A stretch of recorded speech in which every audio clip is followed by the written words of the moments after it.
In a previous video whose YouTube address is given in the description section of this video, we demonstrated how you may set up an I2P invisible Internet project server and access it using Firefox with I2P Java router and proxy. In this video, we will show the mobile browser counterpart, using I2P Android router and Monocles browser. Monocles browser can be found using Google search. I2P Android router can be downloaded from Google Play Store. Reddit/r/I2P subreddit is perhaps the most accessible forum for beginners to learn anything about I2P. Start Android I2P router by pressing the long gray button in the middle of the screen. You may need to wait for a while until an active tunnel is available, shown below the heading tunnel with a yellow C icon on the left saying I2P HTTP proxy. Next, start Monocles browser, where you may choose a proxy by pressing the three vertical dot icon at the top right. Here we first choose none, as we shall visit omniaxtar.github.io/m, which is the start page of OmniStar web mobile demo page.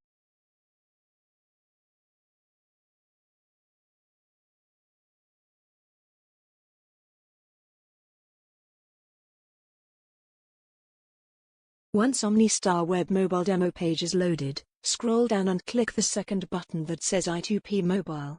You will get an error saying web page not available, as the I2P proxy for the browser has been disabled. Now tap on the three vertical dots at the top right, choose proxy, then I2P. You may tap the three vertical dots and choose refresh if the page does not load. You will be greeted with an alert window with the first line showing the I2P address of OmniStar web mobile demo page that begins with Y06 as GM and so on, and the next line is the PHP session ID 5UJI1B and so on.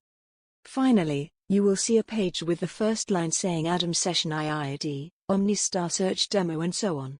This is a clone of the OmniStar web demo using desktop Firefox browser shown in the previous video. You may see several more prompt or alert windows. Simply tap OK to proceed. Scroll to the bottom of the page, then scroll to the right. The user interface is not so intuitive, as this is a direct port from the desktop browser. You will see a window with the nickname Adam at the top and 4 buttons at the bottom, each labeled with AUT Edge, Gen keys, Send and Get. Now we shall perform login procedure for OmniStar Web, which differs from conventional login as OmniStar Web employs public key authentication. Tap the AUT Edge button, which means authenticate. You will see an alert window with the last word being null, indicating unsuccessful login. Next, tap on Gen keys button, which will load a new pair of public and private keys. Tap OK to close the alert windows. Now tap the Authenticate button again. Now the alert window shows a long string showing a PHP array with key PBK, meaning public key. The browser now moves its focus to somewhere in the middle of the screen by itself. So you must scroll down again and move right to get back to the window showing nickname Adam. Now you may obtain the hash of the public key, which is equivalent to the Bitcoin address in OmniStar decentralized system, by typing my hash //, then press the nickname button labeled with Adam. You will see an alert window with the last word showing Ajax 5JTM and so on, which is the hash of your public key. You will use this as your decentralized user identifier for subsequent transactions.